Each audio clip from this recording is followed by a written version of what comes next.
Many thanks for staying with us on the newsroom.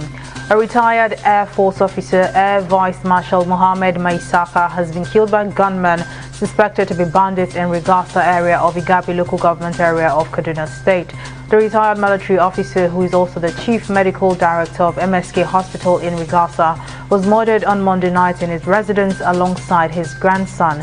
Although the identity of his killers is not yet clear, residents said the attack could be a clear case of assassination. Confirming the incident, Public Relations Officer of the Kaduna State Police Command, Mohammed Jaligay, disclosed that the attack occurred in the early hours of Tuesday and appealed to Kaduna residents to assist security agencies with useful and timely information that could lead to the arrest of the perpetrators. And the Independent National Electoral Commission (INEC) has commenced the deployment of election materials and ad hoc staff from the Ihiala Local Government Secretariat in Anambra State to the various polling units where supplementary election is expected to be held today. The decision to have the supplementary election in the local government followed the suspension of collation of results in the governorship election as announced on Monday by the state collation and returning officer. Ihiala has the 7th highest voting population in Anambra State with 148,407 registered voters. However, the election is yet to commence as materials and personnel are still being deployed. The National Commission for Refugees, Migrants and Internally Displaced Persons say the humanitarian crisis in the country has displaced more than 1 million Nigerians within the past year. The Federal Commissioner for the Commission, Sulaiman Ibrahim, said this on Monday when she appeared before the House of Representatives Committee on Internally Displaced Persons. According to Sulaiman Ibrahim, over 500,000 Nigerians are to be repatriated from neighboring countries, and the Commission is working on constructing more resettlement centers in Borno, Edo, Katsina and Kano states to accommodate the displaced persons.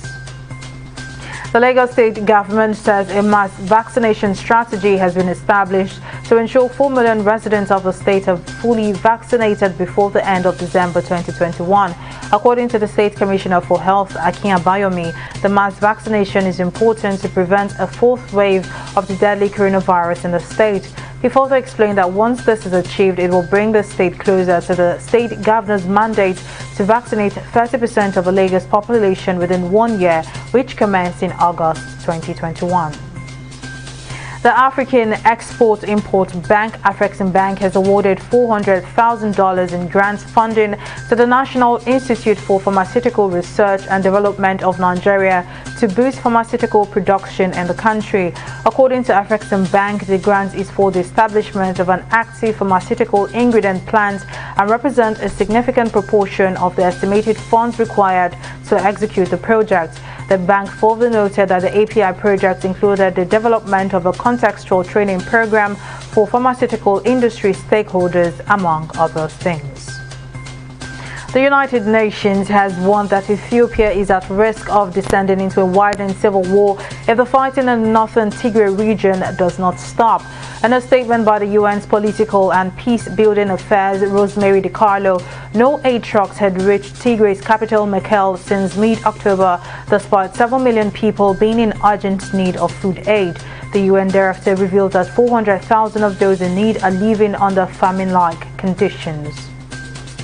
And in sports, Manchester United midfielder Paul Pogba has been ruled out of France's upcoming World Cup qualifiers with a thigh injury suffered in training on Monday.